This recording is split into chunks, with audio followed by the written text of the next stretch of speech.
Sorry guys, assalamu alaikum. Okay. Trying to set up delay the manding sort of let me know if you guys can hear me now. Come on, give me a thumbs up. You can react or with a comment.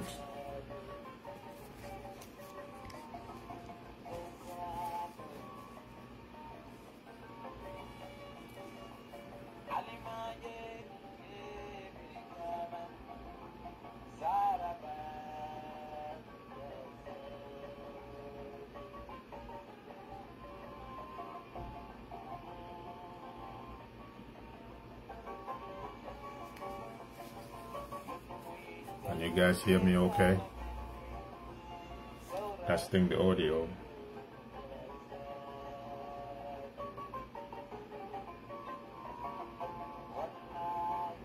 I don't remember. Guy farm okay. I'll come my laughing. Guy laughing about react. And then bastard water. TV&MEDIA found a more game.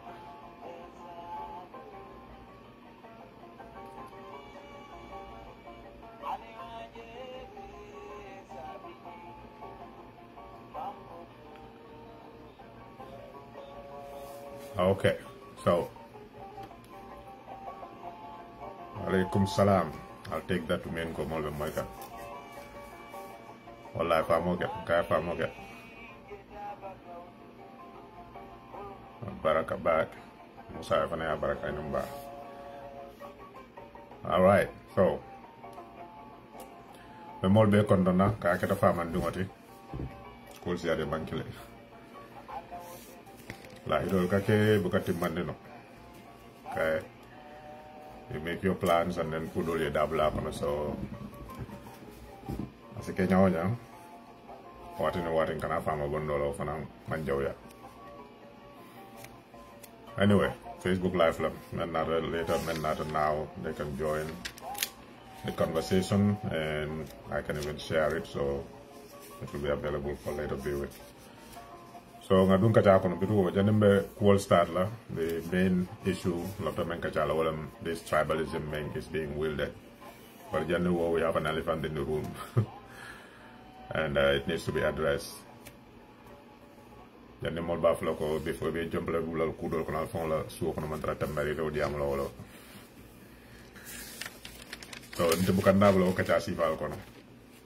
You know, men nyanta kumo moy la ka moy la men man la fi ka moy fanang mo be mu fasun ke bal so la nante te jiko go wala nyama ni ngaji ko I don't have an impact on something or na dablo je na fate tar la nyeje bukan dablo je nyaje ka mo fa dem conservative wala institution me molier lo wala culture lamba la ado lamba ye mentara nyatre mo ku jawji je ni kabla wol no.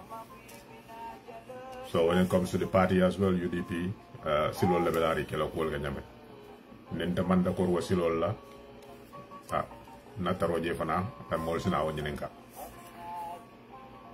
So wala nyentiko being right, ko tonya bebul, wati, wala tonya bebul, o manke nyentiko, I Kenya, ufana ni silo tara. It doesn't mean also okay, my opinion is right. There's a difference between opinion and ideology. Or between your ideology and your strategy. So nite mira nyaso ko cool nyanta tala ten. Asike o muto nyal. Mol fana be sotla be belale kan ko ha yeji me fatanda hakil maya ko molam to nyalam mol sebla no normal o musilolti o mu ku kenol da ku kendol wulul. Bari mo nin ko ko mo munen fo munentinya mfonya. The strategy you adopt or how you present your issue or your opinion, boy, can lead to a problem. Wala mo problem dini mon ka wali ka wali nyaadi le ite ideology kendo so hani dino ni be mol sabala kan na nyaale ba me yalla ko ala sulo mo di to nyaale wote mo be d'accord ala ni ba ke la ka ke ne silo la sila la bi je ka ke nyama ni ma ko nyama ka mol baya bala. So the same thing can apply to politics, you know. So being right doesn't mean that your strategy is not wrong in presenting your ideas. That's the main issue for me, number one. So you can have the right ideas and people will support it, but the way you present it in public is contrary to what people expect from you. So more many alon ko kube ni te mani e kubondi wala yo kumafo me alon ko te ajo ko nyeng anatra to nyabe bulla bari ya fo nya wala la tamandi nya amina ti nyaro wulula you reach out to them any diam ko ngani silo nga tamandi te wala even one the phone you have an idea ko this is the way forward, present the idea. The people that agree with you will go with you. Those who don't agree with you will disagree with you. But state your position and go back to your corner. When the process you develop process nata ko nyande la ko taman la nyame no wato sira ital bak la nyame bak la wala nya. So katara nyim Facebook luolu nyo saba la ni e dakije abe karnyo la sadle ni me dakije ni ajabe dere nafiko lam nda data wala membe menke la yak mobile kube fang la bul bare handi sate ko ni bije isa fo ko kari sangarata mo kilimbe o sate ko me alan ko ka fula no fota ma ko babla ka bula wala m hadama yak mo men yalan ko te amira kube ni temale nyolo bal temale kano bal temale teria bal temale wole ko mo de daw mi make in public amanke beti fanande but there are people me yango in private ye contact ka fo ko albenye meke kan tamen akula wulula me yalan ko abe tiñarol sambal bandi mol wo sifa wol siata manke ta damati mo jimal le oke mol bu ke lamoy sa wo nyolo na faale o kuto nyoy na faale hada ma ya fam wol ni ko ko mo dala to nyaabe bul mol ya fo ko hay sabat so wala ko ko me dafa na saatu ji isa ko ha ka da sangar ta nyawnya nin karo fo dam afana membabul membe mu darabul akatu je amanke ko to nyaate bul amanke ko bolote bul ak kelo ko nim fitino kurkurra wala kuol dol wulta akada kula wulute me yilamen wala akada fintu la dol te me yilamen hani hakim membe janka faen na wa fala ko ha nyin kari football no kay fo Ronaldo lamba fo Pele lamba fo Maradona fo be man coach ro ha ni wo coach ni wo player ni ebula filo ko al play it's a 90 minutes ki jelo coach sima football ma because ni ne football no at but when na coach ka fa ko keten because at nyaka cool laje outside of the field ita memba ko te nyabu kay ko manke ni ka ko wala fan do wala hani is a matter of perspective do be lori njaw nyaka menje ani te nyaka menje mankele so no wa fele ko okay ni aju ben la karama fon la nte nyaka nyin ne ja ni te be lori be damando e nyata wo jenol so kama na kete bari ko to ke so anyo sabo be men te me continue je te fanyo ndal fala nga go fly do fala je te fanyo asi ke nyaw nye te fanyo so mo ke dablo to mala the bela energy waste. That's my position. The Mantandabla UDP is an institution. Iko ikela cool tamani nyame ya itani mo bela ko kakita na ninyi wato sit. At the end of the day fango ni mel lafte to kala je ka fo lafte kala flag be araldi itoki. Ni membe to mon rokle to mon rok. Mo tafla mo ko kanay to ke je wala kanay to sa fay. So nyo sawa ko ndam kan dabla do kon. Mo man sija. But because it's an issue, I just want to state my position because your ideology or your perspective might be right, your strategy may be wrong. And when people are trying to point to the strategy, you're insisting on focusing on your ideology or your perception. That is the problem. So I'm not going to take sides. I'm not going to jump into it. Those who are on it, they can keep engaging in it. Ninga post I can engage with that post. Completely 100% away, not related to that issue. Nanyo hadamaya. Ajokolo ko ninterbe bul drome alanko niko Allah akbar salwaro sida ko kara Dakar. Ata Dakar. Yafa okay tebira jamo to soma bidu ko som. Nal benda yesi ale kaja na dolomi wato sida dal dolomi ngol salwaro sida ta salolo Somalia murna ale kaja. Ata bita hajo te hajo mantina labadi ya tinya. Because bari yal balte so it's the same thing. Issue bi je mayalan content I'm not going to contribute to it ndate tar laje mbe obla laje ni ko do sama na mayalan ko I can contribute nyo feal ni kacha dol ngandab laje ngaw kacha ngabang nyin do membe je ngaw landi kara because I wali sama na wali ko do ndate ji. So that's my 100% on that. If in case anybody baje kan ko okay jani be diam la ko do la telephone ya ko be je mantra block amno. So ngaduna kacha ko wala monte nying tribalism.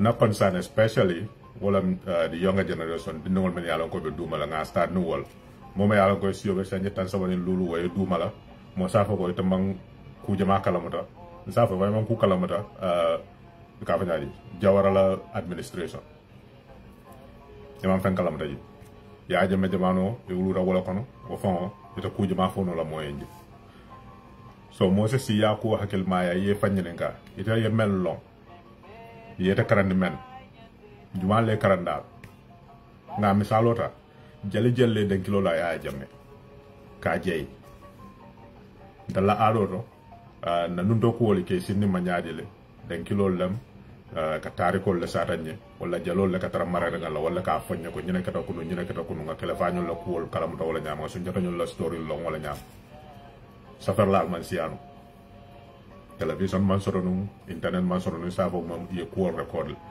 so nin sida nga mira bi del be nga mello ya je mala ko de TRRC e marre be nga kala mo dala because I recorder ba ni sida ya mira mato nyen tala ni sida ya mira ko kunu wo jalol me denkilo la wo denkilo le futa tantal ma bi nga foko ya jeme gambia la masala num sanji ke malul ko man man fe moy fo sejo barñol be denkilo la ya jeme e ba jeyel man fe moy ami barñol be denkilo la e ba jeyel ani ñi gambien artisul men be dalla jeroto na moy roto jalol me yalon ko ay ñi ñaake wole jale la jale yaakaye ye denkilo la wol be mëna falantal ye wala perspective wala mondi ya jeme ma sa kendol bar bi nda ngalo nako ku jama bi jaay menke tiñaro ay mol fa mol tora ku man tora jama leke so wo history me ita ya soto abotana min do mafan that's one perspective you didn't have the full picture the same thing with Gambia's political history kabri ya jame natanati ye ke munati ke jawara tiña ka PPP man sakunda tiña ka kangole la ñing kama pour ga fan justify ko ndela ñanta ke le president di Gambie so wala ku kende tijata be même fol kutu jabe même balance hani la ku keno na ba fula in a way me ya lonko abata ñi ñanda wol mulu jaw yan so nite you rely on that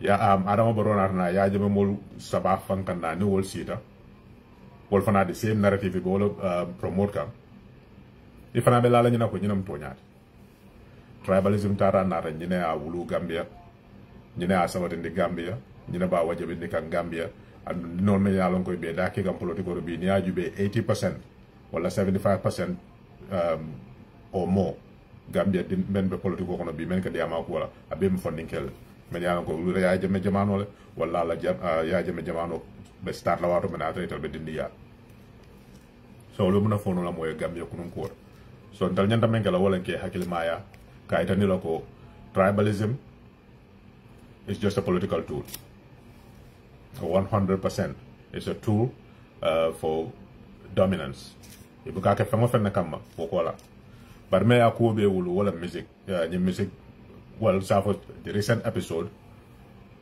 may I start wala ngabeng attack taro West Coast Radio and Peter Gomez baka chalaji so mbe use la as an example ka itandigo nyim problemo be is based on economic interest, is based on political dominance or cultural dominance. It's as simple as that. From offended and to show you there is absolutely no tribalism in our country. To the extent that people make it look like, not that there is not bigotry. People are bigoted because they think it is a miracle. It is a kuruko Mofi yala fisata cool bit. Tubabu bi jemeni yamene ko tubabu ya kola fente kere me yalon ka nyinyata. So ni dara mane kunda bo mo sifal tar la jelo kon tal man ni ko din tal la fisata karnyol. Is tara suwa kunda ba tar raje tara fula kunda ba tar raje. Momo menti nyanta titar la wolle nyanta nyanna wolle nyanta tesit la wolle sisi fala. Wala ala ite tomo ay ke wol. Kay sama nan dunya ay blandu bo mo sifal la ko. Ko nyina be kala ado nyina be kala la silo. So ka titar wala wo problem da wor ba ni astam bindu wala doro yay fay tan ko okay ba won dama ñinati telefisar karñol to doro yefi samante ya dunda ko on doro yetti ñaaro samana so from that perspective ko man ni ko yamé telefisar mo doldi wala surwal yamé telefisar ñun doldi wala flol yamé telefisar ñun doldi ni en dal tari ko no jube ito aussi fal tar lay ba kabrum politiko adable je doro ay ada afana fintitana because it's a weapon may alongo politicians will use. They are the most guilty when it comes to using that weapon. So the music industry now follow you. Traditionally, bao atako molke e fansu molle fasa ibuke del dul fasa men yalan ko ni man tara kukele Nsafoko Gambia Kora was always there Kora be jele kabrin chuk sur wala kontingo be jele kabrin chuk ina tan la kasen ka kundaldo gat la fala ko ndal bota nyome kasen ka kundaldo la ñu mirawol be jele dis gamba. So their traditional instruments have always been there 100% of the time. But with time, music has evolved. Ni modol la ko dun tanyo ko men yalan ko ni manke are kilomati wala musical instrument wala men bako guitar no sifal ngawol dabla ni na ko ko ni musangom la den kiloma ko guitar fon badantale. So but basically just for analysis sake, we have our traditional music. Lalo keba nyol lam men yalan ko purely 100% kora bu ka fendo bla ko no wala men be bala fon ko so la ko la bala fon man ko dar wo be bulu je sur wala halam be bulu flow la riti be bulu. So that is traditional music. Everybody had their cultural niveau use the jamani maika denkilo la ni wo kamol la men yalan ko nsafu traditional jalia basically was it so music industry evolved ala evolution ko nyaadi le you band soul create wala ko menka kora ko sidama bu ko kora ko sola muso be sila da kora bato ko sila bari me ya commence ntafo maybe that can be argued but jaliba ya start ka kora band create wala ko mare band dol bla no man joko tara dinne ngan salam band ñol ko you know ye da blandi but amanda wala ni na radio Gambia music national troupe musical troupe la me alon ko kora ba ko no le balafon ba ko no le halam ba ko no le riti ba ko no le you know gambañol be ba ko no wala mi Gambia la adol be la ke kilindi ye music band create. So music evolved wala nyama ko ni manke kuma ko se fen kilinda ma mais ko se fengol bla la ñoko no ngi nyami nga music ko create. Yeah. So within that context, you have bands like Gelawar, you have Soro Koto band, you know, Abdul Kabir Nyol Botawolto, Ifam Mondi band, Nyol Super Eagle, you know, Kumare band, Nyol Fajan, and Salam band, Nyol Fajan, all be creator all. So competition on that was it. Jumala band better at musician all the Mali Kafunyoma, bands all create, Nitara Senegal Super at one Nyol BJ, at Lemzo Jamano Nyol, you know, Omar Pen Nyol band, Chon and Ramdan, all be. That is the beginning of modern music in Safono in our cultural context in the Gambia. Yeah. So bands all fana, and then they start breaking up. Osifa lemikaje, you know, Dolia Bondi, for example, Gelawar band, Nyol Musangom, Nyol Fintra Walla Kono, then now Soto Koto band, Nyol Abdul Kabir, Nyol Fintra Walla Kono, Jaiba still now he's maintaining his band, you know, Tata Alamadi and Kafa Kalakabrata Bada Salam band, Safasa Montara Kirin Kotege. You know, so these things happen. But Tamed and Safo in the, you know, late 90s, early 2000s, music sifa koto ko jeme ada blanangam music on. Nyim dol creator wala kono ka fanyaje.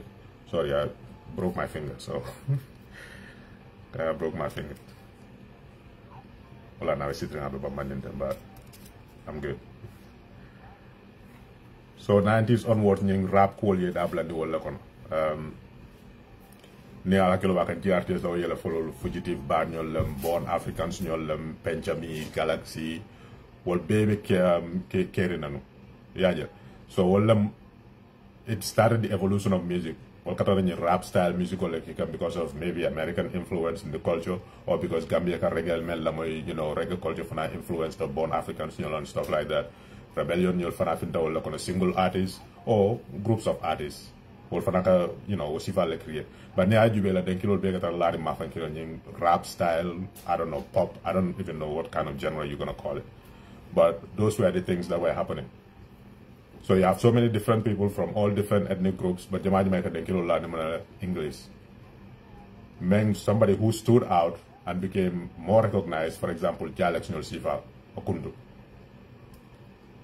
He stood out of that group mainly because he embraces culture and then kilo and will understand. And then the beat also is very traditional.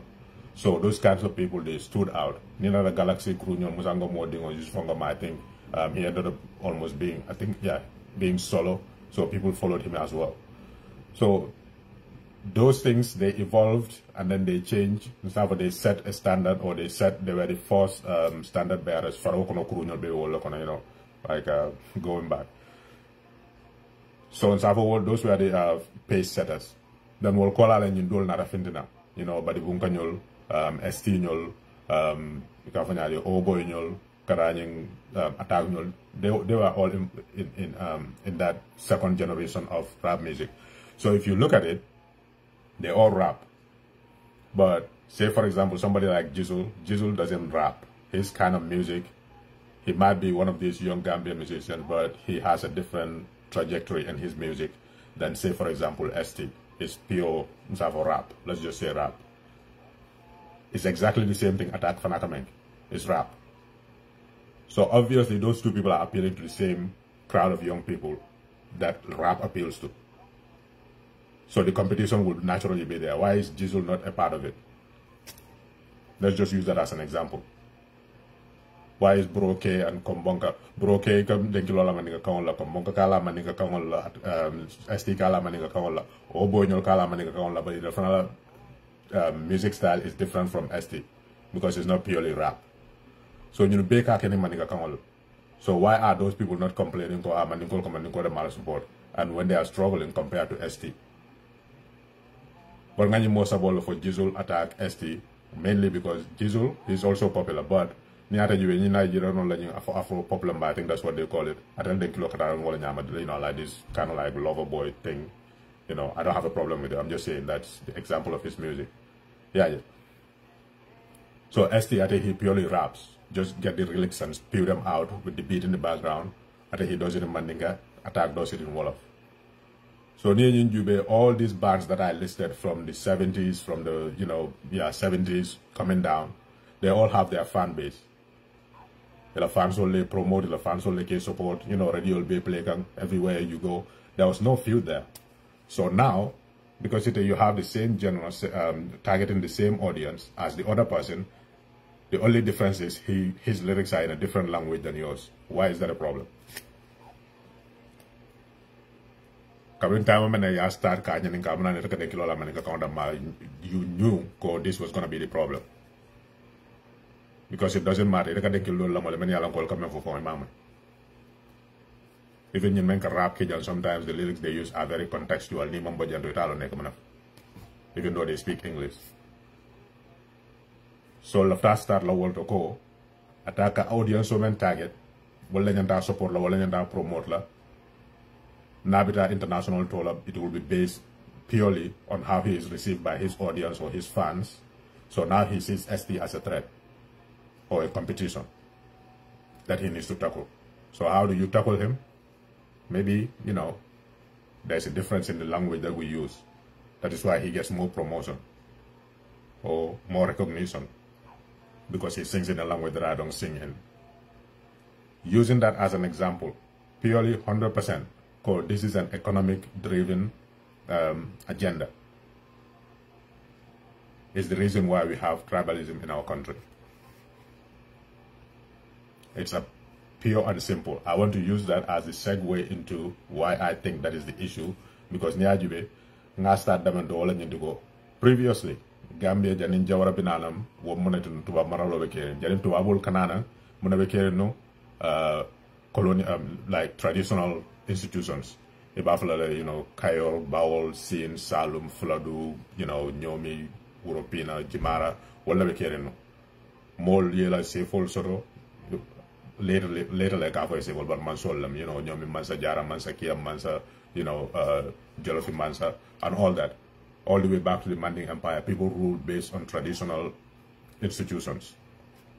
Nobody was competing anywhere until colonialism came. So after that colonialism is when we started having all these issues. Yeah, if somebody wants you to fail, they will tell you to ignore your history. Because history, that's where you draw inspiration from. You draw inspiration from to show you that there are people in the past who are exactly like you, same culture, same background, same everything, who succeeded in this or that endeavor. You can do the same. So you draw inspiration from that. Or you learn lessons from it. In the past, this person who was like you did A, B, or C, and this is how they failed. You learn your lesson, and then you improve. So if anybody tells you to ignore your history, they want you to fail. Absolutely 100%, and you will fail. But Mali Kawalo, If you don't know where you come from, you're not going to know where you're going. The same thing. So why can't we just reflect on the past? Which is why it hurts me so bad when people start saying, kill the tribe. What does that mean? Just because somebody weaponized an instrument, it's kind of like saying, you know, let's get rid of fire because it burns down houses and stuff. If you mismanage it, yes. Your tribe is your identity. That's why your culture is preserved. Why do we have all these languages if God wanted us all to be just the same?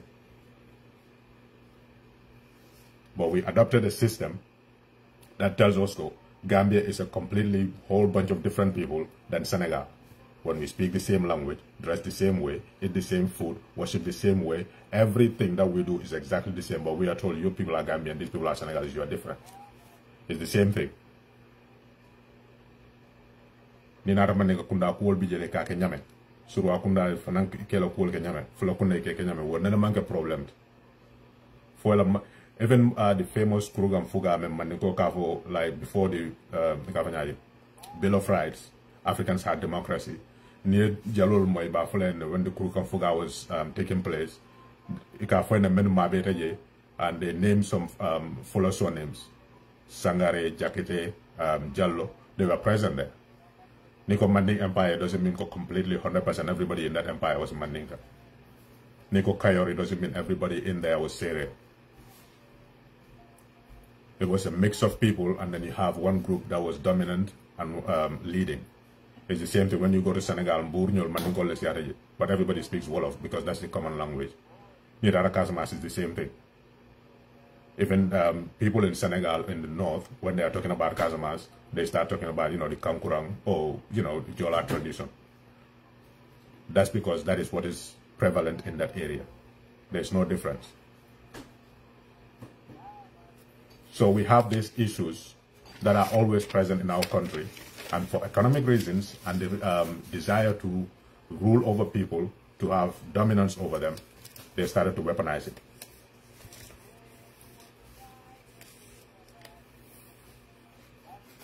So the language you speak is not the problem. I told him, so I'm going to mention his name before I jump into it. Another thing that is relevant is that example that he gave, which is Mondao. I post you don't see the Akus in this whole tribal brouhaha. And he's 100% right. Immediately a light bulb went off. Exactly. We can use that as a perfect example of why tribalism is nothing other than a tool that is being used by people who want to dominate us. And nobody benefits from it but them. And that's true. So why is that? We should ask ourselves. Not that they are better than anybody. No. But when do you see people, you know, say, you might have your personal encounter with somebody, fine. Which is what this all comes down to. If you have a personal difference with somebody, go after that person. Don't go after their whole group.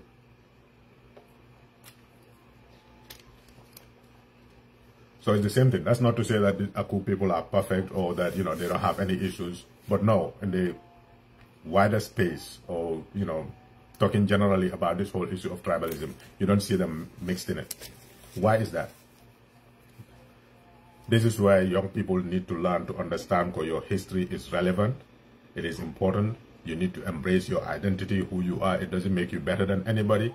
It just means that you are different. You are who you are. You are unique, and you have something to contribute through your values, through, you know, your perspective on life. And you get that based on how you were raised. That is your culture. That is your identity. And its first manifestation is the language you speak. So there's nothing wrong with that. So why are the Akus not involved in all this mess?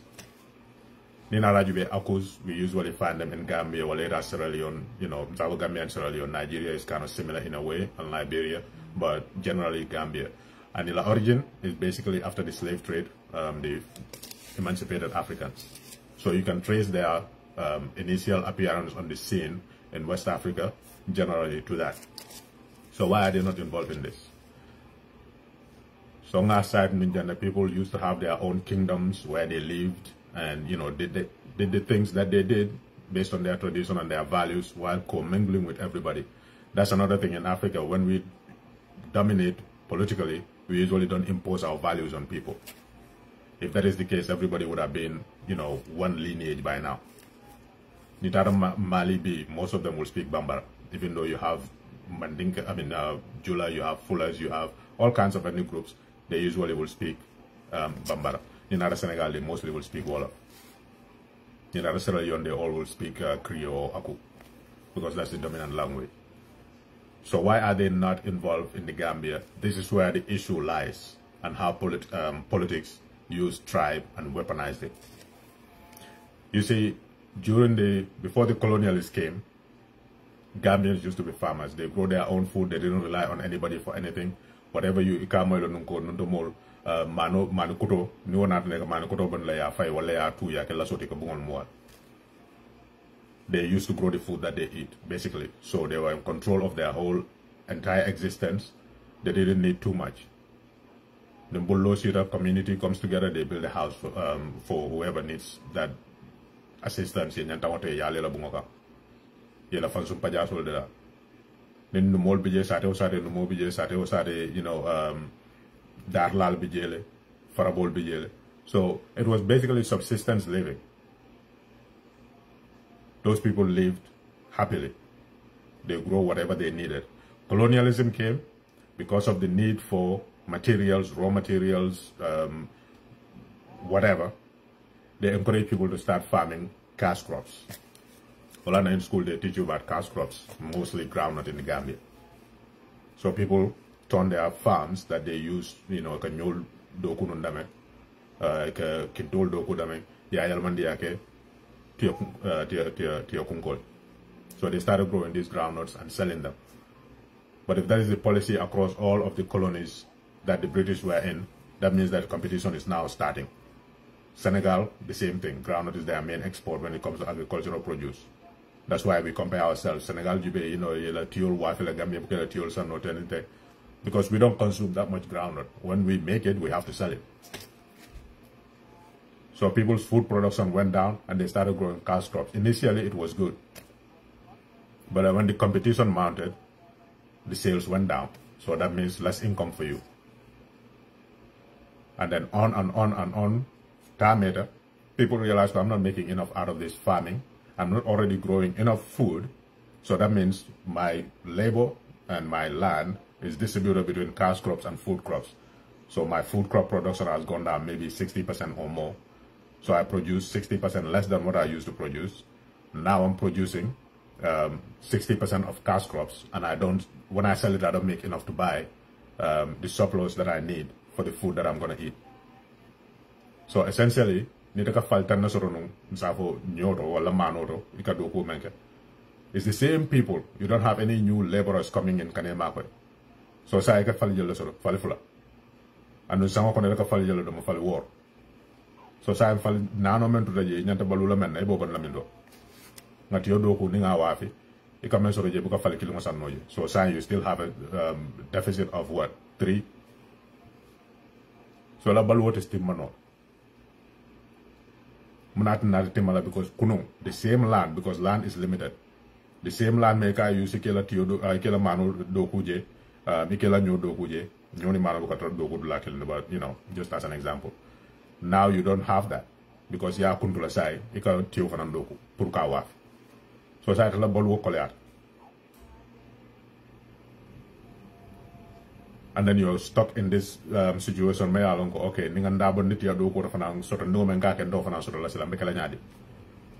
just like in every generation, there were once young people too.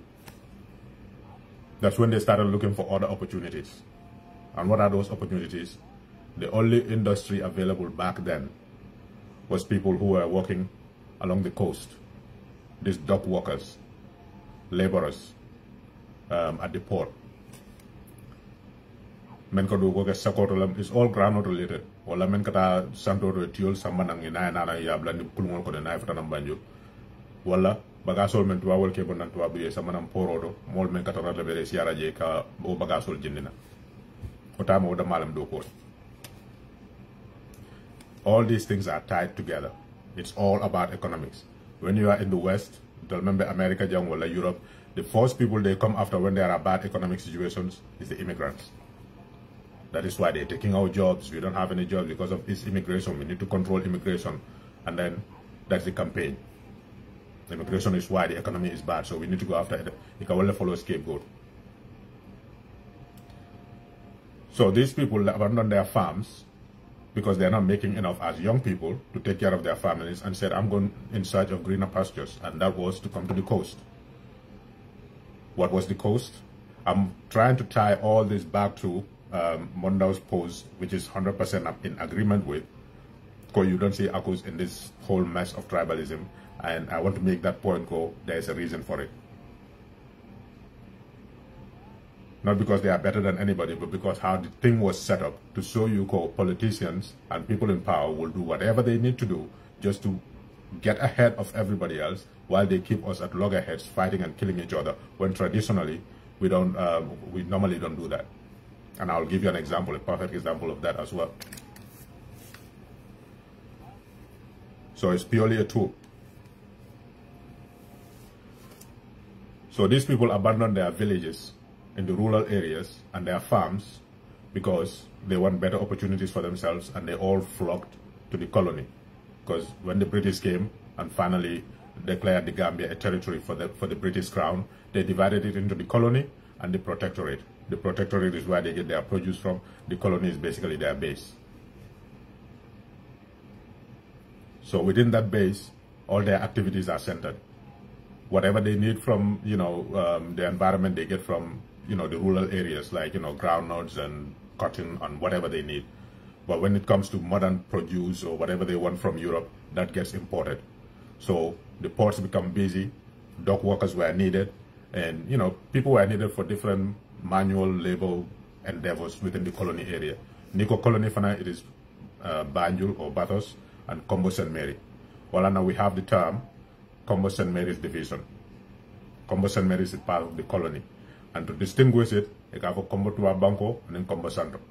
Kombo Santo is basically everywhere else, going, to the rest of Kombo and then to the protectorate. It's all considered the protectorate. So Kombo was basically cut off in two. Majority of it was known as Kombo Santo.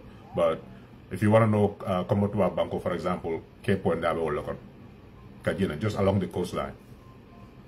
So these people migrated from upriver Gambia, Kana Banjul, so that they can find employment. So here's another problem. You divide your farm between producing your food crop and cash crop. Now you produce less food. So that means your income has gone down. But because you're not making enough from your cash crop, you decided, I'm going to find labor. You go into a place where they have no land to farm on, because Banjul Nyajiwe, where can they farm? Banjul is an island. On a very small scale. Very, very, very small scale.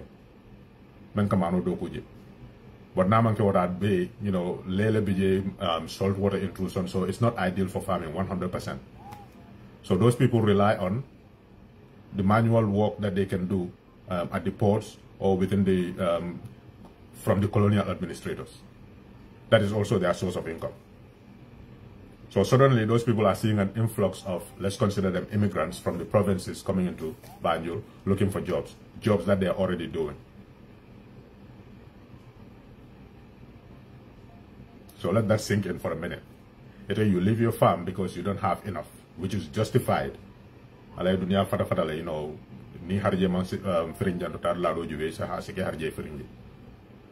So economic conditions force those young people to migrate into Banjul. And when I say Banjul, I mean the colony. Those people are also now getting scared. Okay, we have all these people coming from the provinces and they need jobs, and the same jobs that we are looking for is the same jobs that they are looking for. So ninte kata num porodo, nka man du no lekeje, wala nka let's say man nka ko wala import na, nka man bodo 50 la duni every day, man bodo ka $5 la dinaji. So 50, that is 250 in Medjila ni wala ka jinnaise. That's because we have, 10 laborers. But now, because of these people coming from the provinces, we have 50 laborers. So instead of man bodo talu nka wajindi tilo, nka jala jindi sai, man bodo tanelu. That means my money has gone down. How much I make is going down. You blame that problem on the person who came and claimed the rest of the job. So because I'll tell them na kundu ko men ka sort of biya because of the say, marse ko yata wala poroto ko yata because mboka duni jamat. So now your cost of living, it stays the same, but your income level has gone down.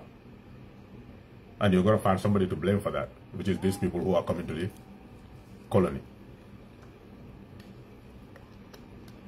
Sadauda is the least tribalist person you will find anywhere. He never used it as a tool. He never even, appealed to it in any shape or form. But if you read his book about Folene, there's a section there where he says they used to get taunted, even on the streets in Banjul of like Sandongo Alse. If you look at the ethnic composition of Banjul, it's mostly Wolofs and Akus. And then the people who are coming from the provinces, even though they are mixed, you have Fanas there, you have Fullers there, as Musa Camaranyol Sifal, Muflo, the Fafambanyola family, those are Fanas, and then you have Mandinkas, but predominantly Mandinko Lesia in Gambia, coming from Badibu, Ki, and Yol Sifal. But Nitel Gakava Sandongo Alse. So you have that ethnic composition of mostly Wolofs. I mentioned the Akus because they are present there, but they are not involved in it. The reason being, let me get into it now to show you. The reason being, the colonialist government had a policy of education in the Gambia. Those of us who are in America, we are familiar with the FACO. It was criminal to educate black people. They did not want black people to learn to read and write. It was completely criminal. So they adopted the same thing because the more people read, the more they become aware. And the more they are aware, the more they resist what is unjust towards them. So they had that hands-off complete policy about educating the people, which is why their whole entire colony, the protectorate, there are no schools, there are no means of educating. In fact, the few people who learn to read and write or become educated in the Gambia, mostly missionary soul. Which is why you find a lot of people who, in the early days, were easily convinced to become Christians because they went to mission schools. Which is also another reason the level of education in the country was low at the time because whether they are Mandinkas or Wolofs, they don't send their kids to school when it was first introduced because the people educating them were Christians, which means they have different values. But to encourage them, we have schools like Mohammedan School. Just to tell them that you can, send your kids to school. And which is also another reason why they introduced Islamic studies in our curriculum during the Jawara days to encourage people to send their kids to school.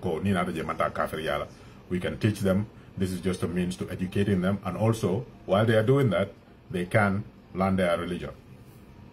So it started going up.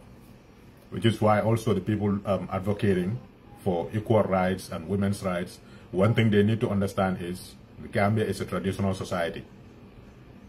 When it comes to education, people can, when schools started expanding in the country during Jawara days, there were very few, not too many schools, primary schools especially. They build them in certain areas. But once you finish primary 6, you have to go to middle school. At what age do people finish primary 6? As soon as they enter their teenage years, 13, 14. Because you start school at either 6 or 7. So during that time, there was no middle school or high school or secondary school around your area, which means you have to travel to Banjul to go to secondary school. Transportation was so hard, it means you have to stay with somebody who is close to your school so you can go to school. Then they know only primary 6 bank, the parents take them out of school. Why? Because at that age, you are you are getting the age of maturity, and now they want to send you away to go and stay with a relative who's probably a distant relative, and you are a girl. I'm not going to do that because you're going to bring shame to the family. So your education was as far as you can go in your own community, which is primary 6, you drop out.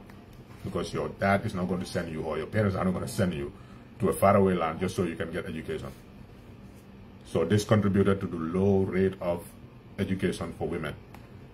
Some parents will totally say, primary 6 so before I just, waste half hour wasting school, she will just stay at home. There's a reason why people do the things that they do. We just need to understand the context that they operated in for us to be able to understand their mindset and respect it, and then give them the alternatives. So that's just, by the way, education was mostly from the missionaries. And they were concentrated around the area that they can have access to facilities, which is the colony, which is where the administrators live. The only exception to that was they would build schools far away, maybe because they have cars back then as missionaries, they can, drive in distance. So in Fonyi, you have Jamenyo Talo School and those mission schools that they had there in Buyam, I think. The only exception is 𝒕𝒕𝒕𝒑𝒑𝒔, because they needed these local chiefs in order for them to administer properly. They built schools for them up country as well. So 𝒕𝒕𝒕𝒑𝒔 was one of them. But essentially, education was limited to a handful of people. The 𝒂𝒄𝒄𝒆 were descendants of free slaves, so they have that access, and because there's similarity in religion of Christianity, it was more accessible to them to start with. This is why they dominated the civil service back in the day as clerks, menial office work, because they can read and write. They had that advantage over everybody else. So while people were fighting for, Porto Doku, how many dock workers and stuff, they were not involved in that because they had the ability to read and write and they can help in the offices. So there was no competition there. This is where they are not involved in any of this whole issue, because they, let's just say, develop themselves.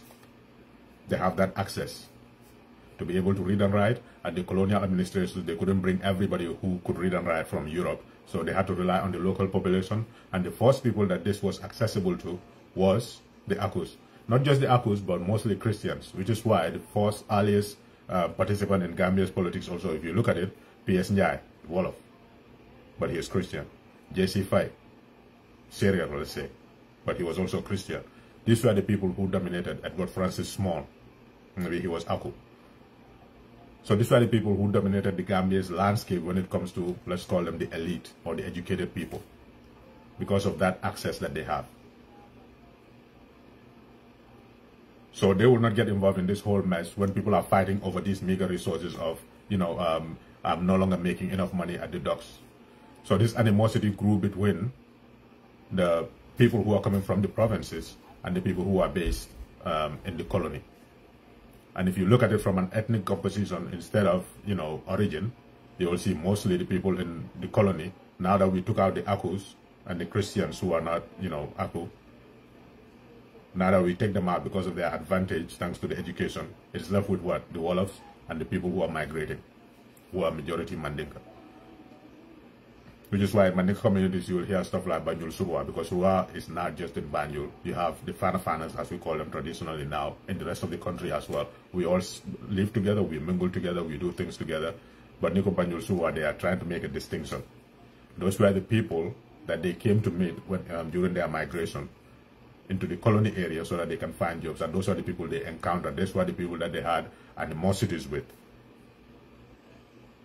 It's all based on that economic foundation.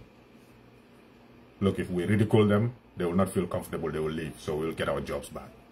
It's not because of any underlying tribal thing. And the example for that is Jawara. Payoma, Meja Anko Jawara, Atali Jawara Samanam Banjul, to put him in school, was a trader who travels from Banjul Golem, Akata Sandoro, Kabagasol Nilijedo Kasambana. And in Jawara Fama Nyolo world. There's no family relationship there. But he saw the potential in Jawara because, Asutiara Famal. So as traders, while they are sitting discussing, talking about, elder stuff, Ibakachala and Isiva, you can never go on Korosuro. So I Jawara Koros he has potential. Akafama and Godimita Banjul Nabital, Pura, Franasakaron, Asatubacaron, Kabao, Tubacaron is the future. He convinced the old man Jawara, even though I didn't man them fen. Payoma Jallo, I think is his last name, and Almami Jawara. Even though man them fen. A Sondai idea. Who does that? Just think that for a minute. Nite miracle telefisara karati alla ado la karola la kenya la karo telefisara odi. Munane beti mo dilala naina. I only have one kid and I know how I feel about that. Like, who parts with their child and sends them to a faraway land with somebody that you just met on a trade route for him to raise him for you. That was how cordial people's relationships were. They don't think along these lines of no.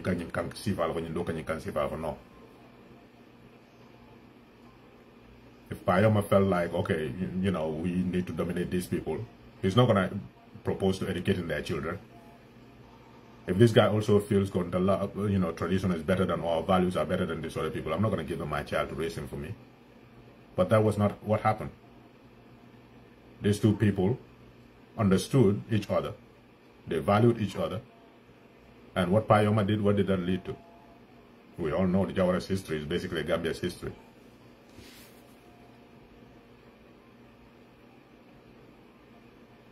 So let that sink in for a minute. All this brouhaha is based on nothing but that. Economic interest, economic interest. So this is where the country was. Those people who were complaining about their jobs being taken by these immigrants coming from the provinces, they started taunting them. If we mock them, if we make life difficult for them, they will not want to stay here. They will go back, and when they go, we'll get our jobs back. That was the open hostility. So those people experienced that. Of course, when they go back, they're going to tell their people what they encountered. And out of context, it's going to make it look like these people think they're better than us. Because nobody in Gambian culture, especially Mandunko, Jurna, Malafa. So that's where the animosity started growing. And then it became worse. So imagine young Jawara growing up in that. He was not even considering presidency, and he just came as a young kid, let's say, not even a teenager yet, to go to school. And he encountered that. So all through those years, he was going through that, being a part of it, or a victim of it, if you like, until he graduated school and got the scholarship to go and study. And then came back. All throughout that time, there was no representation for the people from his part of the country, which is the provinces. And during that time also, within that time frame, Second World War happened. When Gambians went to fight in Burma along the West African Frontier Force, they get some exposure. There were Nigerians in that contingent, Ghanaians in that contingent, Sierra Leoneans in that contingent, and Gambians, because that was the British West Africa. So young people always talk about what's going on in their country, and that was the time for the agitation for independence for Africa. So when they came back, they had new ideas. And what people were talking about from those countries, they saw that, it's time Africans are fighting for their independence in other regions of Africa. We're about to do the same too. So those movements started, but it was through political means. So how are they going to wield that political power in order for them to be able to fight the British and kick them out? So they needed people on their side. But with the British also understanding, there is agitation for independence and they still want to maintain their grip on the country, they started creating opportunities for elected office within their various colonies. That's why we have the Legislative Council, the Executive Council. And these places were dominated almost 100% by the people who were educated and who are almost have 100% of them from Banjul. When we say Banjul, we mean the colony. So P.S. Njanyol will be part of the Legislative Council. You have J.C. Fainol, all these names that we know from independence. Just because they want to give them a semblance of independence and involvement. So, for political reasons, let's say, they were satisfied with that arrangement. That is the politicians of that day. Despite the fact that majority of their compatriots in the country were not participating in any political activity, they were okay with it. As long as they can advocate for what they believed in or for whatever reason, being a part of the system. So the colony was the only place with the franchise, but even though it's not 100%, you had to be a compound owner, or as they call them back then, yard owner, for you to be able to be eligible to vote. Those in America will understand how voting restriction works with this whole colonial setup and how they're trying to suppress voters. In fact, it is happening now in Texas. We want as few people to vote as possible so that we can maintain power. And it's usually among demographics like race. So back in the day also, to give them a semblance of political power, they say people can vote and be voted for into the Legislative Council, but only people who can vote were yard owners. So it doesn't matter if you lived in Banjul or not, the yard owners were the only ones who can vote. But the movement was gaining speed. You hear in news, you've been exposed to this whole thing from other West African countries. So the movement started in Gambia too. But again, you find in Jumal level low and tell you.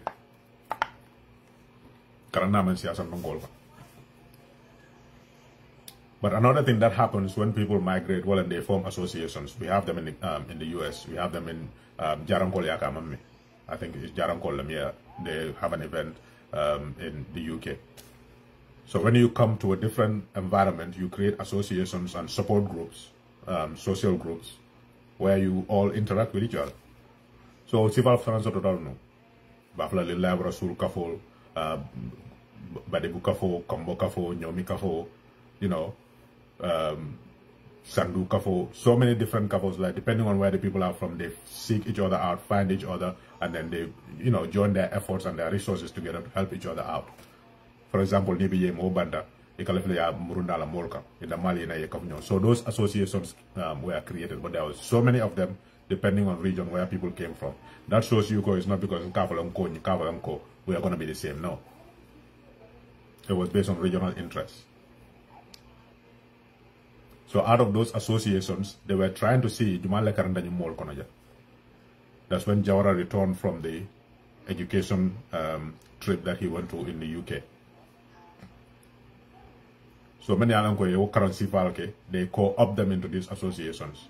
Akarata bata bara jalal de alfa na sandon kolle morang ni dablan ye sa yeke na klako ni nyen safer la di kam makoy nintu wabol tema communication. But the same thing that Payoma saw in him came out to be displayed. Wala te nyen jelo ko okay. Alto bebe nyen ku kilo mon la coming al be for central al be, you are all facing the same challenges. The Fanabata Central, you know exactly what that is. Instead of Albe Trafata, why don't you all come together? Ali association back in form. May along come bang a kafnyoma, nkanyoma. Exactly, like the Compostilla Association. So that is how the Protectorate People's Society was born. It combined all the people from the protectorates into one big umbrella association or society, Protectorate People's Society. So now it has political weight,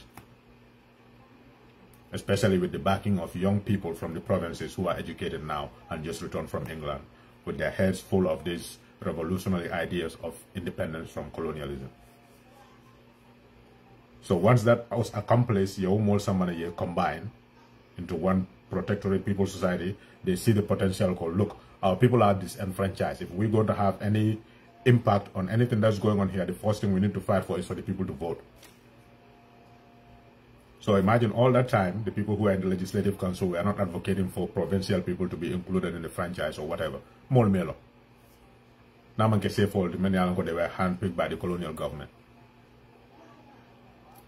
So the Protectorate People's Society started this advocacy for the rest of the country to be franchised so that they can participate in the elections.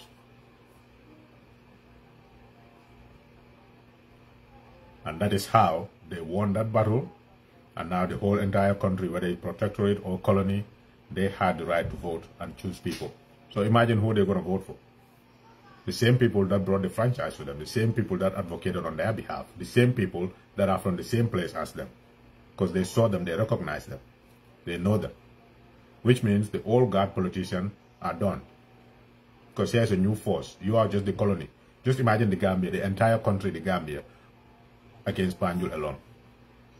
What chance do they stand when it comes to number of votes? None.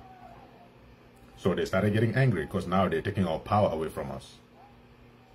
And who are those politicians? The likes of PS&J. And even before the Protectorate People's Society was formed, we see a semblance of that divisiveness, not divisive in the sense, but an attempt to at least make a inroad into the political sphere. Gaba Jahumba, he formed the Gambia Muslim Congress. Why would he call it Muslim Congress? Because look at all the politicians around him then. They were all Christian. All the people advocating in politics, being active, they were all Christian. So when he said Muslim Congress, and they were appealing to the Christian and Aku communities mostly. So when he said Gambia Muslim Congress, with that Muslim in there, he gets the sympathy vote. So he was trying to make a niche for himself in that political base, as small as it is. So you can say that was the first manifestation of sectarianism in our politics. Maybe not ill-intentioned, but because he sees things differently. Muslims have no representation here. All these people that are advocating, even though 𝒂𝒂𝒏𝒏 is Wolof, 𝒕𝒉𝒊𝒏 is Wolof, but all the people who are in politics now are not Muslims.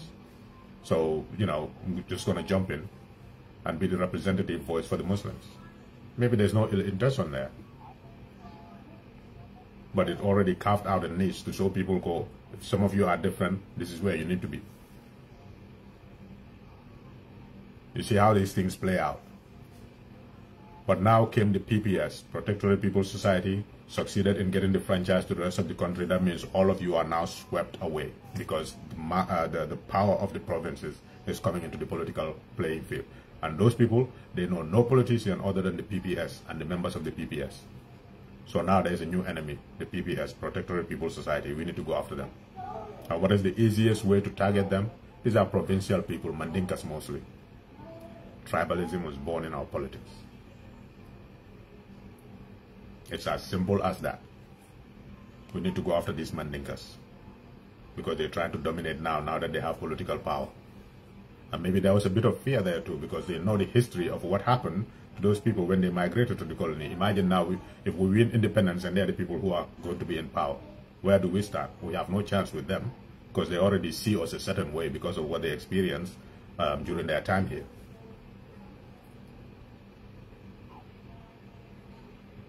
So the rhetoric was mounting. If you read Bakre Rice's book, there was an interview he had with 𝒕𝒉𝒊𝒔, and the things he said there, I'm not going to repeat here. I shared them one time. It was very unsavory. But it was born out of the need for political leverage. Whether he believed it or not, that's, you know, something he will have to confess to, or, you know, we cannot verify that. But he said those things about Jawara and his Mandinka origins. It was to seek political leverage. But the fact of the matter is these people, they opened up the country for everybody to participate, following the footsteps of E.F. Small. No taxation without representation. Why are you taxing these people from all over the country, but they have no voice in how you make the decisions about their lives? So there was nothing wrong with those people going about advocating for the inclusion of everybody in the country. And they did. So now they became a political force. That's how they transformed it. Since we can use this, we can use our power as a Protectorate People's Society and influence the government so much that they now change the constitution so that our people can vote. Maybe we have some political force that we can, you know, carve out of this. Protectorate People's Society become Protectorate People's Party. They registered as a political party to jump into the political playing field. That's PPP. That's the story of PPP. And the subsequent elections proved their point. The people chose them over the existing establishment politicians. And that led to bitterness. During that time too, maybe people said stuff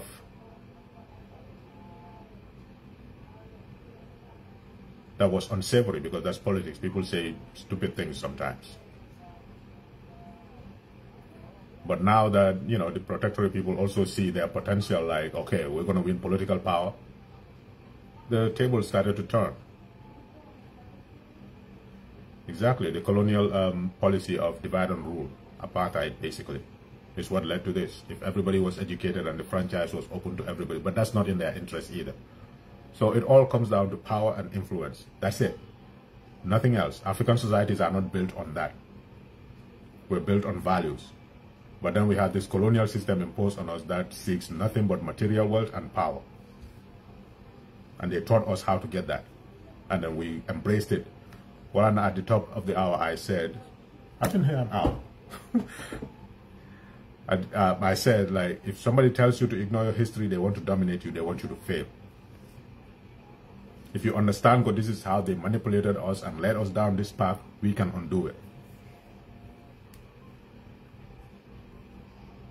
When we talk about this whole issues of tribalism and we all get frustrated, everybody started talking, look, you know, like we all marry each other, we all live together, there's Santa de Kutfen, and it's all true. That's because traditionally that's who we are. We don't see each other in light of that. We just see a good person, we embrace them. Just like Payoma accepted Jawara to be educated in his household, and Jawara's dad said, okay, take it. You just see a good person and know he's a good person. It doesn't matter, you know, what language they speak. That's how we are raised. That's how our value systems are. So because the colonialists came and weaponized it, now everybody's jumping. Kill the tribe, tribalism this. Let's undo what they did to us. That's where the solution is. If you say Mandinkas this, I'm going to get angry because I am proud of who I am. It doesn't mean I think I'm better than anybody. That's who I am, and I am proud of it. I know there's nothing wrong with being who I am. So anytime you say that, it doesn't matter how objective I am, I'll be emotional about it. And when people are emotional, generally, I thank God that I don't have that emotional reaction to stuff. I approach things with a logical, rational approach. I might show emotion. I might get emotional in the process, but my launching pad is always rational. I try to be, at least, at the very least. I might get frustrated with you and show emotions, which is a natural human thing. But when they throw all these things at us, maybe out of frustration or because we need to learn our history. And that is also a challenge, like a big challenge. Why? Because it's not recorded to a certain extent. We have to rely on third parties like Barclay Rice coming to the Gambia during those independent days to write about the story. Otherwise, everything is suppressed. How much can you learn from GRTS when it comes to the history of the Gambia and how things used to be back in the day? Those files are probably all gone because we don't value it. But unless we go back, which is why, you know, Alaji keeps saying it, this colonial space. The whole mentality, how we look at the world, everything is how the colonialists imposed it on us, and we need to change it. If we don't change it, we're not going anywhere. You see the problem as tribe when the problem is not. You don't attack people's tribes and expect them to sit down. They're not going to do it. You're only going to get pushed back.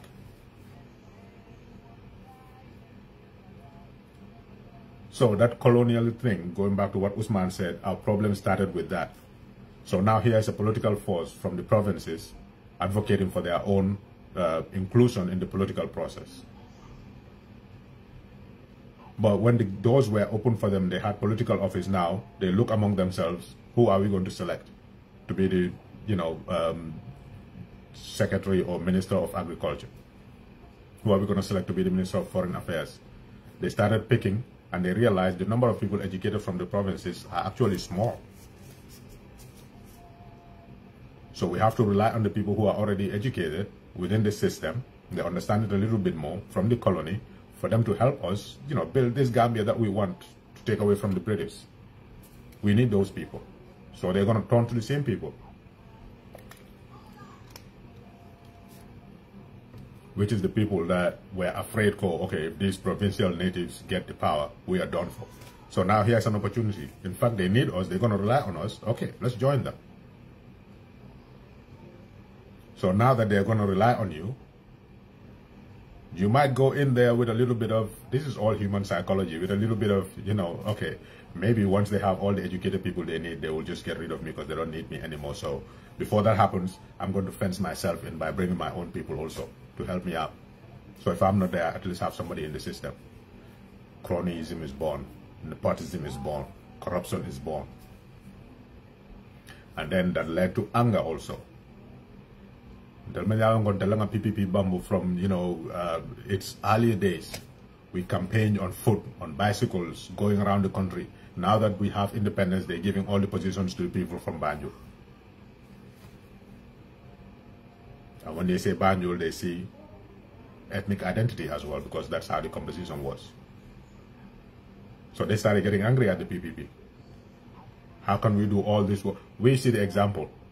When Barrow was first elected president, people kept asking him, are you going to hire people from the APRC? These are the people responsible for all the destruction in this country. That was the question they keep asking him back then. 2017, go to the videos and check. Now that you have government, are you going to hire people from the PPP? Because there is that suspicion there, that animosity. We just need to reflect. Let's not just follow the crowd and screaming and yelling. APRC was responsible for propping up Jammeh. Jammeh is evil. So now that we have a new government, those people should completely, in fact, ban the APRC. We don't want them anywhere near power. That's what we were saying. So you can understand the provincial natives also being angry. We fought this fight with all the denigrations and Sandonko say Su or something like that. With all that, now they're going to give them the positions that we, kick the British out of. We need to be, rewarded also. But Jawara being Jawara, he saw that this country, in order for it to move forward, we need people who can actually man those positions. It's not just going to be out of political patronage. I'm going to hire people that I know can do it. He actually said it in his book. Even one of the last colonial governor of the Gambia told him, don't be in a hurry to Gambianize your civil service. There are some experts who have been here in the civil service. Retain them, let them train the new batch of Gambians coming in before you hand over. Even that was not welcomed by the people from the colony area who were already educated. Why is he keeping the British? We kick them out. They need to all go. So those also have their beef. They all need to go. We need to, Gambianize the civil service. But he knew there was truth in that. Like, if I kick all these experts out who've been in the civil service, even though they were our colonizers, we can still use them, their expertise, to help guide the process to where we can fully Gambianize. But the educated elite saw that if one British is present in the civil service, that means one Gambian is not going to be there. So they also got angry at that. And then the provincial natives got angry at the PPP. Why? Because we fought this fight, and now you're hiring people from Banjul who used to taunt us, and now we're not getting the positions. So the push and pull started. Which is why when Jawara fell out with 𝒕𝒉𝒊𝒏, I think that was in 1975, about 10 years after the Gambia's independence, most of the provincial people flocked to 𝒕𝒉𝒊𝒏. Because there was that deep-seated, anger at Jawara for hiring people who never contributed or lifted a finger towards the campaign of the PPP in unseating the British government. The credit for that, mostly 95 to 99% of it goes to the PPP. So those people got angry, and then when eventually, because of politics, him and 𝒕𝒉𝒊𝒏 had a falling out, and 𝒕𝒉𝒊 formed NCP in 1975. Most of 𝒏 went along with him. He had inroads in Kiang, he had inroads in Jara, not so strongly, and then Bakau, which is traditionally, Bakau was divided, Cape Point and all that was part of 𝒂𝒄𝒄𝒏 Banco, and then the rest was Kombasando. They also joined him. Because why? We fought for this change, and here we are.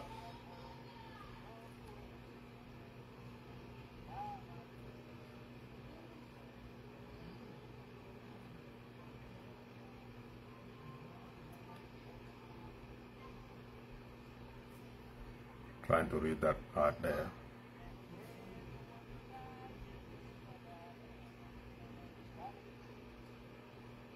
Oh, okay, yeah, got it. So yeah, basically, there was that element which I talked about also, like, education. People were reluctant to it in general as well. It was not a give me your child, I'm going to take him, and then he accepted it. There was some reluctance. Of course, the moms are also going to be involved, and nobody wants to send your child away. So there was a lot of issues there. But the bottom line is these two people trusted each other enough to say, I'm going to educate your child because I see potential in him. And then the other said, okay, I trust you enough that you're going to take care of him.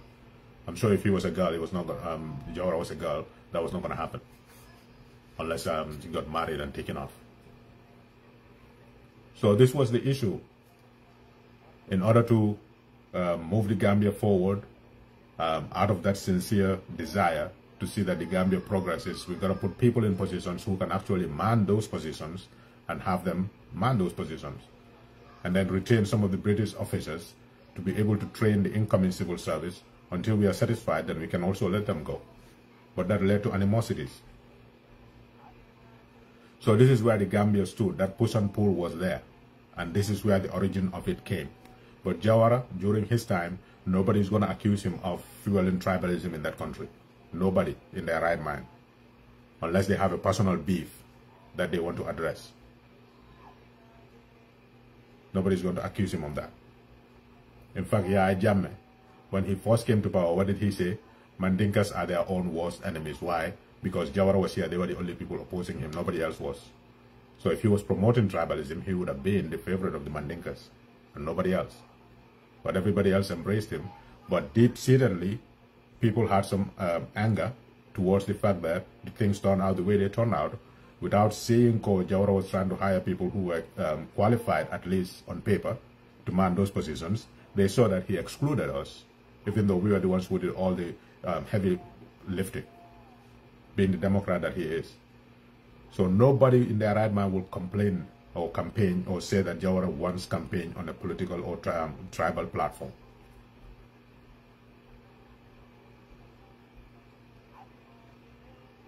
And being a traditional Gambian, like Usman is saying too, he didn't want to embarrass people, but when he sees corruption, you know, he didn't micromanage, basically, let's put it that way.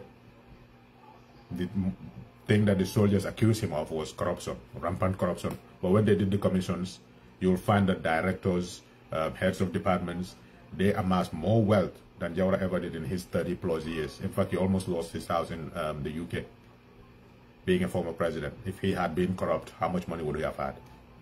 The only land that I know is his Fajara residence and his garden in Abuko, slightly opposite the airport. But you could say, you know, like he was faulty in that he didn't prosecute or was not tough on corruption as it was obtaining in the civil service to a certain extent. But, you know, that beside the point, nobody, since tribalism is what we're talking about, will accuse him of being tribalist in any way, shape or form. Look at the composition of his government. Look at the policies that he implemented. Look at his demeanor when he was politicking in the country. Nowhere will you see a hint of tribalism in there. And then came the coup d'etat. It might have been in the civil service. Like I said, these people were afraid once these provincial natives get the education that they are seeking or the education that they lack, which is why they are not in the civil service, they are going to kick us out and hire their own people. So before that happens, we're going to put our own people in there. So cronyism, and then you start seeing a certain segment of society dominating the civil and public service. When you watch the TRRC, you would see the former permanent secretary, Ministry of Defense, was saying it. Because Sana was complaining about it. In the army, there was a clear bias against people from the provinces. Because majority of the people in the officer corps who were responsible for promotion in the Ministry of Defense, they promoted their own people. That led to, partly to the anger, which is why the coup was instigated mostly by provincial people. In fact, almost entirely by provincial people. Sana's testimony, go to TRRC and watch it. And when they asked the permanent secretary, Ministry of Defense, he said yes. There was an element of, you know, call it tribalism, call it regionalism, but people from the urban areas were preferred in terms of promotion more than the people from the provinces. The highest they got to was lieutenant. The rest were, you know, whenever you hear a captain or anybody else, they're either from the Banjul area or related to somebody in that area. So that bias was there. That led partly to the anger in the civil service. So when they were saying it, it was not against the Mandinkas, you know, being in positions of power and then cutting everybody else out. We can watch that TRRC to see. So that's how that is tied to that. During those first 2 years from 1994 to 96, Jammeh, if he says anything about tribalism, he was going after his own people. He said so many nasty things about his own ethnic group, the Jolas. To a certain extent, he was kind of self-blaming for their own plight in the country. We can go back to the archives and see it. Not that he's right, I'm just saying that's what he did. But when he was, during that time, he convinced everybody, by 1996, I'm not going to run for election anymore. We're going back to the barracks. We are soldiers with a difference. Then 1996 came, he changed his mind. That's when he started politicking. Remember I said when Jawara and 𝒂𝒊𝒏 had a falling out, 𝒂𝒊𝒏 formed NCP, and most of the provincial natives who were kind of angry at the PPP government for excluding them became 𝒂𝒊𝒏 sympathizers. And because of that, being the main opposition, NCP, you know, and the strongholds that they get in the provinces, yeah, Jammeh used to say, Jawara, Manikol, Mufanja, Jawara Bijan, Tadi, yes, Telda Malaka oppose. But he leaves out that very important and critical part. They're not opposing him because he's Mandinka. But if they oppose their own, why are you now complaining if they oppose you and saying it's based on tribalism? There must be another reason to that. So after the coup d'etat, everybody was holding their breath like, okay, so just with a difference, they're going back to the barracks. Jawara is now out. 𝒂𝒊𝒏 is the most prominent politician. So if Jammeh leaves, 𝒂𝒊𝒏 is going to be the next president. People were holding their breath, waiting for that time. But when he was ready to launch his political bid, he also recognized that threat and he banned him. Banned the NCP, banned the PPP, banned GPP over San Musa Kamara because he knew they had political capital. So now the people were like, what are we going to do? And if you look at Yahya Jammeh around that time, the people that surrounded him, they even called him co-president, was Baba Job and Mandinka. Look at the most prominent people who helped him establish his political base and his political movement. They were mostly Mandinka. So when he banned all those parties, he thought, okay, now I'm safe. Nobody who is prominent is going to be able to challenge me. PDOIS was still there, but their brand of politics didn't appeal to the Gambians to that extent that they were seen as a political threat.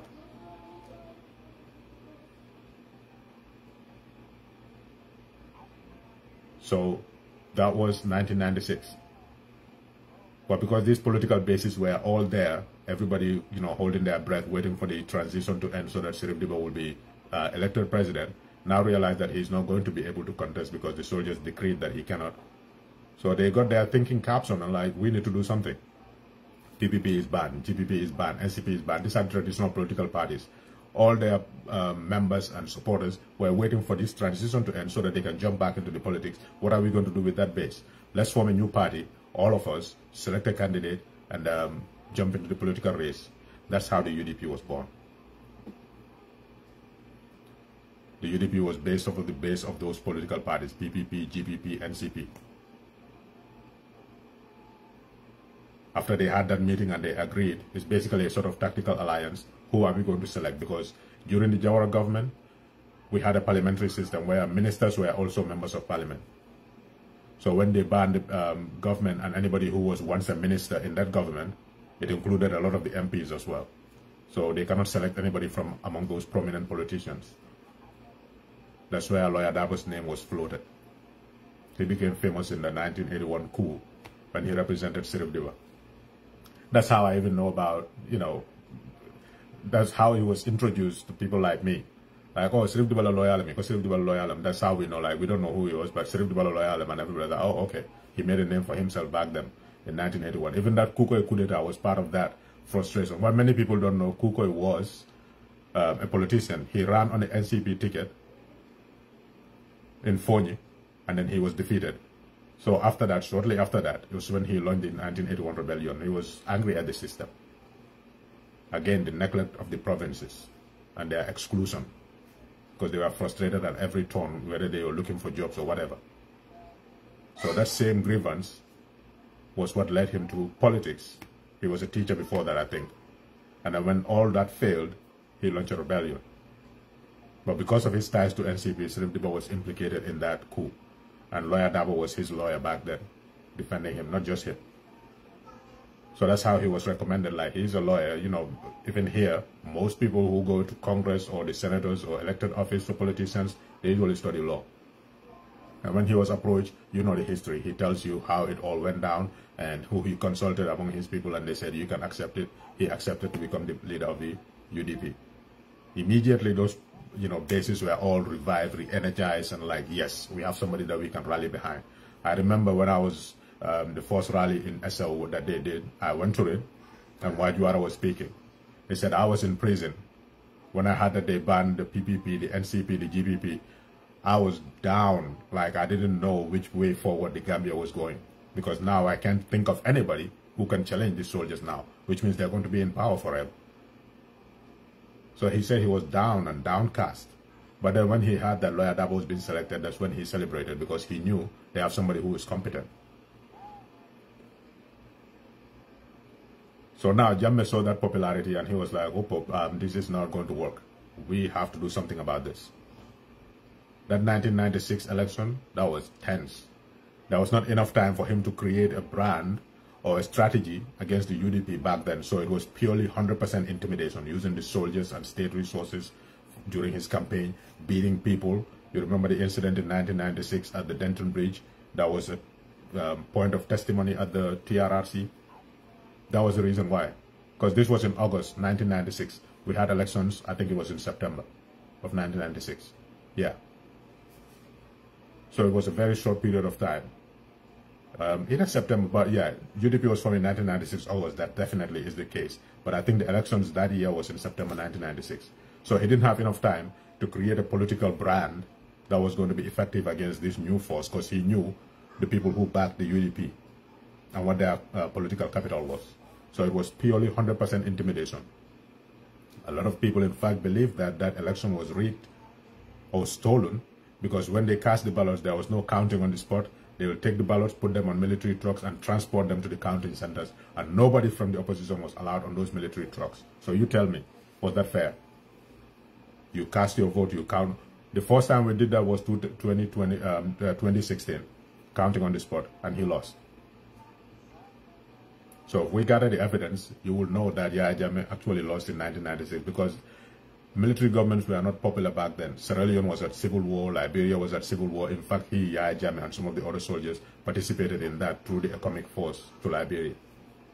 So people were very wary of military governments. So when they decided they were going to continue, and then November 11 had already happened, Kartong attack had already happened, Farafenya attack had already happened, people were scared, like, we don't want military anywhere in government. So they were not going to vote for him. But because of that pure intimidation, like, these people are ready to die to stay in power. And the activities on that election night, the counting night, even though they did what they did, they were not sure, oh, okay, we're going to win. They deployed soldiers to the house of Lawyer Dam. Thank you, Cham. So you'll see some people mocking him, oh, during the 1996 election, he actually went into exile into the Senegalese embassy. Because they knew they were probably going to lose, even though they did all their strategies. So if that was going to be the case, they might as well just arrest the person who was going to be declared the winner. So after that 1996, Jammeh got so scared that these people have so much political power. If I want to win the next election, because another election is coming in 5 years, I need to change my strategy. That is why he disbanded. He said the ban is lifted on PPP, his ban is lifted on NCP, because he thinks if he lifts the ban on NCP, 𝒂𝒊𝒏 will jump into the race, and when he does, all those NCP supporters supporting the UDP will go to 𝒂𝒊𝒏. PPP will form their own group, and they will all join the PPP political party, and GPP will do the same. The UDP will be split. So now instead of one big unified tactical alliance party, it is going to be 3 different political parties. That means APRC has more advantage. That is why 2001 election, all those parties where the ban was lifted and they participated. So when he knew this was not going to happen, what did he do? He branded his politics around tribe. That was when Yahya Jammeh started. Look at the archives. That's when he started saying it's the Mandinkas. They are fighting me because I'm a Jola. He formed or framed his argument around that base. Or look at them, I never win in Bakau, it's predominantly Mandinka. I don't win in Badibu, it's predominantly Mandinka. You go to Kia and the same thing is Mandinka. But these were people who were 𝒂𝒊𝒏's support base. Expecting when the soldiers went back to the barracks, 𝒂𝒊𝒏 will jump in the race, they will vote for him and make him president after struggling against Jawara for nearly 2 decades, 1975 to 1994. That didn't happen. So he started telling his kinfolk, you know, we were neglected here. He called 𝒂𝒄𝒄𝒏 a patriot for his 1981 coup. Find the audios, it's somewhere. I can't remember exactly what occasion it was. So a patriotic citizen rose up in 1981 to topple the government because of corruption, and he didn't succeed. 𝒂𝒄𝒄 was in the Gambia during Yahya Jammeh's days, but 𝒂𝒄𝒄 couldn't align with Yahya Jammeh because he didn't believe in what Yahya Jammeh believed in. They invited him over, he came, I think, a couple of times. In fact, some people believe that he was poisoned. Jammeh wanted him on board, on his side, but his ideology was different. And he saw the tribalism. Exactly, intimidation was what they used in 1996. So, he used that tactic of tribe. You know, we are sidelines, we've been marginalized. How many people do you see in government who are Jola and stuff? The same problem that the colonial period inflicted on the Mandinkas because people were not being able to access education back then was the same thing for all provincial natives, but he weaponized it.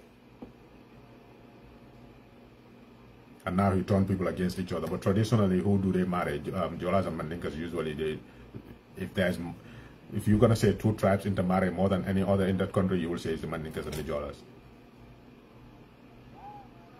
But he brought that in and started creating animosity to the point that when you say 𝒂𝒄𝒄𝒏, you are a UDP supporter.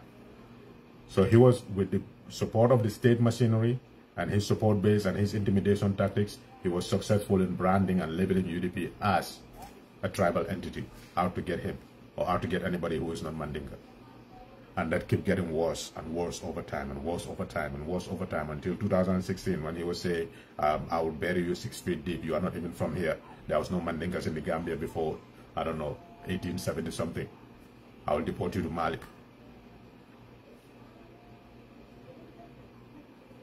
He was openly intimidating and insulting and threatening the Mandinkas and say, I will kill you guys and bury you 6 feet deep. You don't believe in Allah. And then I see the Fullers also trying to ally with you guys. If you see somebody going to Jahannama and you join them, you're also going to end up in Jahannama. I'm warning you. He was open intimidation on every political platform that he stood on, which is why that guy who is now in NPP, which I don't like to say his name, was giving a speech to go and read it on national television, intimidating the Mandinkas. All because Yahya Jammeh wants to maintain political power and he sees the threat coming from one political party and he has nothing to label them against. In terms of their policies, he just used tribe because the leader of that party is a Mandinka. When one of the most prominent people in Gambian politics, Singul Nyasi, was a Jola, and they used to torture him for 2 reasons. You are in the opposition, we're going to torture you. Number 2, you are a traitor to your own tribe because you should be supporting Jammeh as a Jola. But they could never break him. And look at the composition of the UDP's executive. Yeah, Jallo was the first deputy party leader of the UDP before Ajiyam said. You look at the composition, you can tell. We have eyes to see. We need to see that. And let these people stop dividing us along those tribal lines. UDP's policies, not everybody can agree to it. That's 100% correct.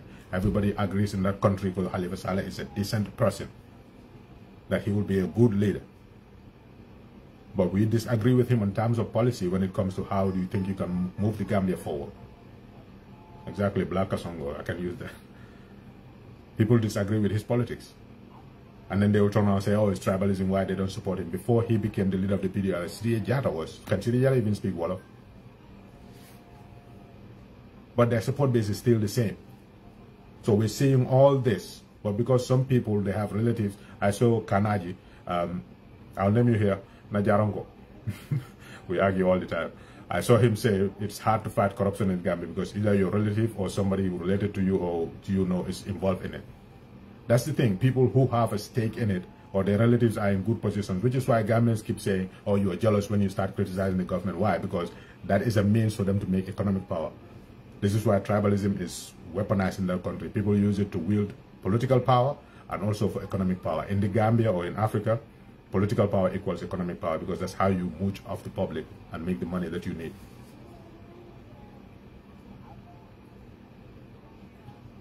So we're seeing that happening. Tribalism this, tribalism that, tribalism this, tribalism that. When nobody was talking about it prior to that period, we were all one people, united in so many different ways, respecting each other's cultures and each other's values. So we need to recognize that these people are using us in order for them to get themselves wealthy and their families wealthy while everybody is poor. So let's say Adama Barrow is in support of a Fuller hegemony in the Gambia. Tell me if every Fuller is okay in the Gambia today, economically. Yeah, Jammeh was there promoting a Jola hegemony. Tell me if every Jola is okay in the Gambia today. Jawara was not a tribalist, but if they said he was a tribalist because he's Mandinka, tell me every Mandinka is okay in that country. How long are we going to stay here watching people come and be from poverty and nothingness to amassing public wealth for them and their families while they leave everybody else behind? But whenever they come, because of whatever tribe they belong to, we say this is the tribe that is benefiting everybody else is not. When everybody is suffering in that country. We need to get out of that mindset. When we see people in public saying things that are tribal, if I have access, I may not come out because that's grandstanding and, you know, condemning you. Yes, it's okay to condemn. People who condemn usually don't have access to the person they are condemning. If you do, you can tell them, look, I think you need to go out and apologize because what you did is wrong. But nobody should be there accommodating, entertaining, encouraging, equivocating tribalism. Oh, this person said it here, the other person said it. That doesn't make it right. Because if you think, oh, it's a gotcha moment for this particular tribe, it is not. Because the people benefiting are the ones who are actually within the system. So this is how he succeeded in doing that, that the UDP is a political, you know, a tribal party, is a tribal party, is a tribal party, until Barrow came. So now he has nothing else to offer. He's following in the same footpath that Yaya Jammeh laid for him. When you tell people, they say, oh, UDP is a tribal party, and you tell them, oh, to give you an example, here is where that example came from. Like I said, Yaya Jammeh was threatening Mandinkas with death, sending Black Kasongo to TV to insult the Mandinkas and saying all the problems in this country are from the Mandinkas. And then capping that off with saying, I'll bury you 6 feet deep, you are all going to hell. And I see the Fullers are also trying to align themselves with you. Here's my advice to my Fullers, because, you know, Sanawol Lemunti. If you see somebody going to hell and you follow them, you're going to end up in hell as well. It was during those times that whoever Yaya Jammeh arrested from within the UDP ends up dead. Solo Kromanyol Daboloko. It was at the funeral of Solo Kroma that Amadou Koro stood up and said, we fought this man politically, we've been fighting him politically, and he's been failing to silence us and keep us down using politics. But now he is threatening us because of who we are as Mandinkas.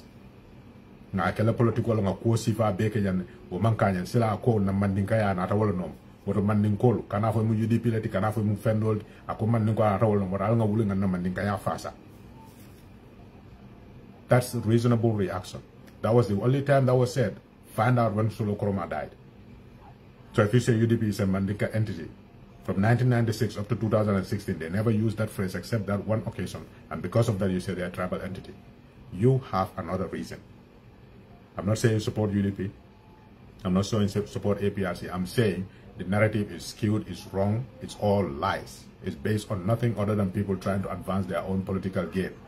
Find a party you want to support and support them based on what policies that you think should be implemented in that country.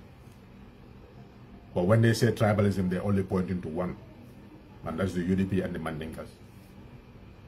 But this is how our politics evolved. It's all rational, it's all economic in nature, it's all power grab in nature. It has nothing to do with cultural values or norms. Because tell me, which culture appreciates corruption, which is what the NPP government is known for? Which culture appreciates lying to the people, breaking your promises? Which culture in that country? Because that's what we are fighting against. Amassing public wealth for yourself and your family. If we're fighting against that and we are tribalists for that, now tell me which tribe are we fighting against that says those things are okay? So let us stop all this. Let's educate ourselves. Our narrative is skewed completely, depending on who the victors usually narrate history. They say the stories of the hunt will always favor the hunter until the lions find their own storytellers. Even if a lion chased you, or maybe, I don't know, a cat chased the hunter in the bush, he will come and say, I killed a lion, like Barrow keeps saying. I killed a lion when he was under a table.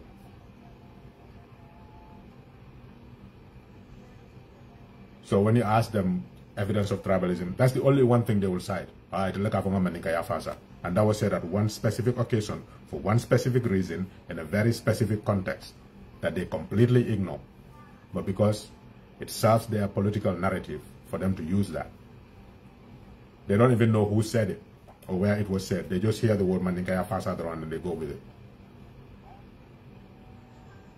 That was the first time it was used. So molla nyanda kala mo hakil maldi. Ital benyim bela jam. Ibadungol tanatel. Nungol findite ka hani man findi kam fango la baluwa ba ko sonere. Momo ko gambe diarim bi. Ibadungol palaso menke mako. So the young people, you guys need to know this.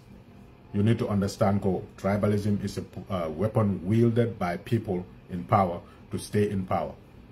We need to take that weapon away from them to show them, if you're going to lead us, you have to have policies that we agree with.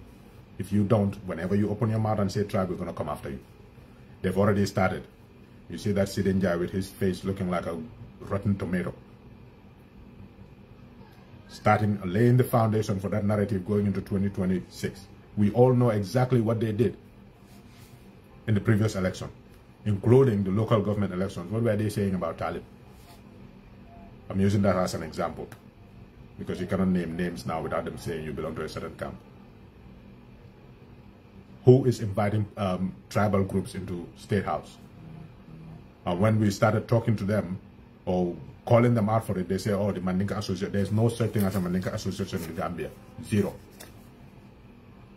They just gather a few of their supporters and say, come to State House and say, we are the Mandinka group. Who is doing that? We are all seeing it. We are all witnessing it. But we don't want to speak the truth in that country. Why would we not just keep wallowing in this poverty and incessant nonsense that keep getting thrown at us? Where do you want to see your country go? The only way it's going to go there is through the policies of the government in power. Nobody else. People can do all kinds of nonsense on the sides. The government in power, without the right policy and the right approach to development, nothing will change. It doesn't matter who is doing what on the sides. They are the critical path. And if that is not right, nothing else is going to be right. So you focusing on anything else is nonsense. It's not going to yield anything. It's just going to empower them further. It's going to keep you distracted while they keep doing what they're doing. Because there will be no consequence. The people who will give them the consequence is you, who is voting. And if you are not armed properly, you're not going to be able to vote against them. When Lawyer Dabo speaks, they say, yeah, but UDP, blah, blah, blah. When Hamad Ba, well, he's a part of the system. When Khalifa Saleh speaks, yeah, but, you know, since 1986, it's all nonsense. Is the government doing right by you? Do they have the right policies? No, let's focus on that. Let's force them to change policy. If they change policy and they are delivering for the people, nobody's going to complain. But look at security. Are you satisfied with the level of security in the Gambia, and then you're okay with your sister walking home from her job at 9 p.m., 10 p.m. when NAWEC is shutting powers off? Are you okay with that? Are you going to pick her up because you're afraid? So they're failing in security. If we pressure them and they put enough security measures in place, nobody will be talking about that. Then we'll look at the healthcare. What are pregnant women in labor facing in the hospitals? How nervous are you when your sister is going into labor or your wife is going into labor? Why are you afraid? Do we not have nurses who are trained in the same nursing schools like nurses from Senegal and other parts of the world? Yes, we do. Why are you afraid? Because they lack the equipment. Who should provide it? The government. It's not UDP, it's not DOI, it's not anybody else. So I have my child now. Okay, Alhamdulillah, there's nothing wrong with the hospitals. We all can all celebrate. Now I have to put that child in school. What is the education system now? What opportunities do they have when they finish school? Oh, everything is handy dandy there. Let's keep it going. Fine. Then you don't have anything to blame the government for. But are you satisfied? No. Will you put your child in that school? No. Who is responsible for school administration and policies? The government. Why are you not talking about that? You're talking about somebody's tribe and how they facilitate tribalism when there's no evidence of it. It's all a distraction tactic. And we got to be smarter than that. We got to see things for what they are, be able to analyze situations, put them in their proper context, and understand core. We are the people with the power. Whoever we give that authority to exercise that power will be the person in charge. And if they know we're going to exercise our power in assigning that authority to them, they will behave accordingly. But as long as we keep this push and pull, fighting each other here and there, and trying to look and scapegoat and equivocate whenever anything happens, they're just going to keep doing what they're doing. And the same people are going to keep, you know, staying in power. Just imagine the president sitting in jail, because that's likely. That's when you would know that we actually screwed up. If we don't do something now. You are limited by the choices you have. 2026 is coming. The only people you can vote for are the only people who will be on the ballot. It's that simple. Nobody else is going to be voted for who is not on the ballot. It doesn't matter if you love Yahya Jammeh, you want to vote for him. If his name is not on the ballot, you're not going to vote for him. Find an alternative. Why? Because you agree, this government needs to go because they have failed. You do that by selecting somebody else. If enough people agree with you, that person is the best, they will win. If they don't, at least you didn't contribute to perpetuating the situation in the country. That's how we're supposed to think. Anyway, what matters, this was like a long history. Allah Barakabako. I guess next time.